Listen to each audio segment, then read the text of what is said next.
জগৎ বাড়ির একজন নাই, ত্রিভুবনে জনমের শোক। দর্শক বন্ধুরা, রিভিউটা অনেক দেরি হয়ে গেল, কিন্তু তারপরেও মানতে হবে যে রাজকুমারের যে মা গানটা যে রিলিজ করছে, ওয়াও অসাধারণ। আসলে গানটা শুনলে খুবই ভালো লাগে। তো প্রিন্স মামুন ভাইকে অসংখ্য ধন্যবাদ এরকম একটি গান উপহার দেওয়ার জন্য। আসলে কিন্তু গানটা অস্থির একটা গান হয়েছে, যেহেতু মানে গানটি গিয়েছে।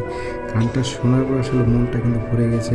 তো অবশ্যই অনেকে গানটা শুনেছে, দেখতে পারলাম যে 1 মিলিয়ন ক্রস করেছে। তো আসলে কিন্তু গানটা যদি আপনারা হেডফোন দিয়ে যদি শুনেন, জাস্ট ওয়াও। তো গানটা আমার কাছে বলতে গেলে অনেক সুন্দর একটি গান হয়েছে। তো আমার কাছে নিজের কাছে খুব ভালো লেগেছে।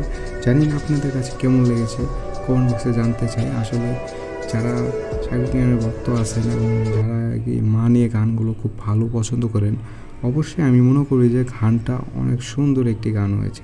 খুবই ভালো লাগছে এরকম একটি গান করেছেন প্রিন্স মামুন ভাই। তো দর্শক বন্ধুরা, আপনাদের কাছে গানটা কেমন হয়েছে কমেন্ট বক্সে জানতে চাই। নতুন ভিডিও নিয়ে আবার হাজির হয়ে যাব। এ পর্যন্ত সবাই ভালো থাকুন, সুস্থ থাকুন, ধন্যবাদ।